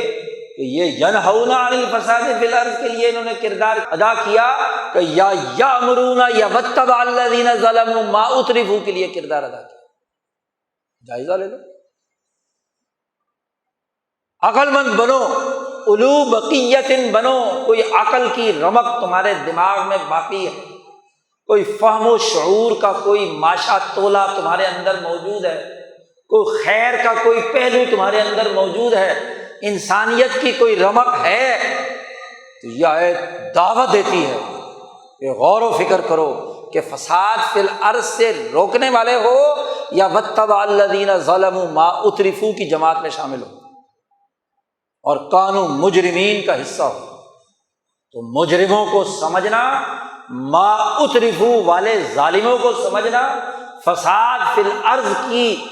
انسانی جان مال اور عزتوں سے متعلق پیدا ہونے والی فساد فی الارض کو سمجھنا، یہ آیت مطالبہ کرتی ہے اس سورت کو پڑھنے والوں، اس آیت کے پڑھنے والوں سے کہ وہ اپنا کردار ادا کریں۔ یہ تحلیل و تجزیہ ہی کردار ادا کرنے کے قابل بنائے گا۔ اور اس حوالے سے 4 بنیادی باتوں جن کا براہ راست محمد مصطفیٰ صلی اللہ علیہ وسلم کو حکم دیا، فاستقم کما امرت ولا تطغوا، اور اقم الصلاۃ طرفی النہار وزلفا من اللیل، اور واصبر، صبر و استقامت اور ڈٹ جانے کے عمل کی دعوت دیتے۔ اور یہ ساری باتیں بیان کرنے کے بعد سورت کے آخر میں اللہ نے کہا کلن نقص من انباء الرسل، رسولوں کے قصے ہم نے آپ کے سامنے اس لیے بیان کیے ہیں لنثبت بہ فؤادک، کہ تاکہ ہم آپ کے دل کو ثابت قدم بنائیں۔ ڈرو نہیں، ڈٹ جاؤ، گھبراؤ نہیں، کردار ادا کرو۔ کیوں کہ اللہ تمہارے ساتھ ہے۔ گھبرانے کی بات کی جی، آپ کے دل کو مضبوط کرنے کے لیے محمد مصطفیٰ صلی اللہ علیہ وسلم سے کہا جا رہا ہے۔ ہم نے یہ قصے اس لیے سنائے ہیں کہ مکے میں رہتے ہوئے گھبراہٹ ہو، شیب ابی طالب میں قید ہو گئے، یہ مصیبتیں ہیں، اس طرح کی الزام تراشیاں ہیں، مسلمانوں کے ساتھ یہ کچھ ہو رہا ہے، تو آپ کے دل کو ثابت قدم رکھنے کے لیے ہم نے یہ سارے قصے سنائے ہیں۔ نوح علیہ السلام نے 1000 سال محنت کی، ابھی تو آپ کو 12 سال ہوئے مکے میں جی۔ حضرت ہود اور صالح علیہ السلام نے اتنے طویل مدت جدوجہد کی، ابراہیم علیہ السلام تمہارے باپ نے جدوجہد اور کوشش کی، شعیب علیہ السلام نے کی، موسیٰ علیہ السلام نے کی۔ تو یہ قصے آپ کو اس لیے سنائے ہیں، تاریخ اس لیے بتلائی ہے کہ گھبرانے کی بات نہیں، دل کو مضبوط بناؤ، عقل و شعور سے کام لو، فساد فی الارض کی نوعیت سمجھو۔ اس وقت جو دنیا پر فساد فی الارض ہے وہ اس سرمایہ داری نظام کا ہے، اس کا ظلم ہے، اس کی اعلی کار اور ایجنٹ حکومتیں ہیں، سیاستیں ہیں، معیشتیں ہیں، عدالتیں ہیں، نظم و نسق ہے، نظام ہے۔ تم پر ذمہ داری عائد ہوتی ہے کہ ینہون عن الفساد فی الارض، اپنے عقل و شعور اور فہم و بصیرت کو استعمال میں لا کر اس کے مقابلے میں وہ مزاحمتی نظام، مزاحمتی شعور، مزاحمتی جدوجہد قائم کرو۔ اور اگر دل گھبرانے لگے تو یہ قصے پڑھ لیا لنثبت بہ فؤادک، تاکہ آپ کے دل، فؤاد کہتے ہیں دل کے اوپر جو غلاف ہے نا، جب مصیبت اور پریشانی آتی تو دل دھک دھک دھک دھک کرتا ہے، پریشان ہوتا ہے، تو یہ رک جائے گا۔ قصہ سنو گے، پڑھو گے، غور و فکر اور تدبر سے نوح علیہ السلام کی قربانیوں کو دیکھو گے، نوح علیہ السلام کے قلب سے اپنے دل کو جوڑو گے، موسیٰ علیہ السلام کی جرأت کو سلام پیش کرو گے، شعیب علیہ السلام کی قربانی کو دیکھو گے، ہود اور صالح علیہ السلام کی جدوجہد کو دیکھو گے، تو دل کی یہ دھک دھک ختم ہو جائے گی، پریشانی ختم ہو جائے گی، دل ثابت قدم بنے گا۔ اور پھر جب دل کو اللہ کی طرف متوجہ کریں گے کہ اللہ کا کلام تھا، تو اللہ سے ملنے کے بعد دل مضبوط ہوگا، اعتماد پیدا ہوگا، کیونکہ اصل شہنشاہ مطلق کون ہے؟ وہ یہ بیچارے جمعہ 4 دن کے بادشاہ اور حکمران، یہ سسٹم، یہ کمپنیاں اور کمپنیوں کے ایجنٹ اور اعلی کار، یہ اللہ کی شہنشاہی کے مقابلے میں کیا حیثیت رکھتے ہیں؟ ٹکے کی حیثیت۔ ان کا رعب نکال دو۔ ان کے خوف میں مبتلا مت ہو، ان کی طرف میلان مت ظاہر کرو، ان کی ایجنٹی مت کرو، ان کی سرکشی کا حصے دار مت بنو، دل کو مضبوط بناؤ اور اعتماد کے ساتھ آگے بڑھو۔ تو اس پوری صورت نے ایک شعور بلند کیا ہے، ایک صلاحیت پیدا کی ہے، ایک ثابت قدمی پیدا کی ہے۔ مسلمان کی بنیادی ذمہ داری یہ ہے، اگر محمد مصطفیٰ صلی اللہ علیہ وسلم اس صورت کے تناظر میں اپنی حکمت عملی بناتے ہیں، اگلی 10-12 سال کی مدینے کی جدوجہد اس مکی صورت کی بنیاد پر قائم کرتے ہیں، تو آج ہم کیوں نبی اکرم صلی اللہ علیہ وسلم کی اطاعت اور فرما برداری کرتے ہوئے ان کے نقش قدم پر چل کر اپنے لیے جدوجہد کا واضح راستہ کیوں منتخب نہیں کر سکتے؟ کیا وجہ ہے؟ جیسے اللہ نے یہاں سوال کیا ہے آپ سے پہلے کے لیے کہ فَحَلَّا كَانَ مِنَ الْقُرُونِ، یہاں سوال پیدا ہوتا ہے فَحَلَّا كَانَ، حَلَّا كُنْتُم، تم کیوں نہیں ہو، یہ کہ تم نے یہ کام کیوں نہیں کیا کہ تم فساد فی الارض سے روکنے کے لیے عقل و شعور کا استعمال کرتے؟ تمہارے سے بھی تو سوال ہے، صرف ماضی کی بات تو نہیں ہے۔ تو یہ صورت پکار پر ایک واضح شعور فسادیوں کے خلاف پیدا کرتی ہے، جرأت پیدا کرتی ہے، جرأت ہمت پیدا کرتی ہے، ثابت قدمی پیدا کرتی ہے، استقامت پیدا کرتی ہے، صبر کی جدوجہد اور اس کی دعوت دیتی ہے۔ تو اللہ تعالیٰ ہمیں ان آیات کو سمجھنے اور اس کے مطابق اپنے دل کو مضبوط بنانے، اپنی زبان کو مضبوط بنانے اور اپنی اجتماعی طاقت متحدہ ہاتھ بنانے کی صلاحیت پیدا کرنے کی ہمیں توفیق عطا فرمائے۔ وآخر دعوانا ان الحمد للہ رب العالمین۔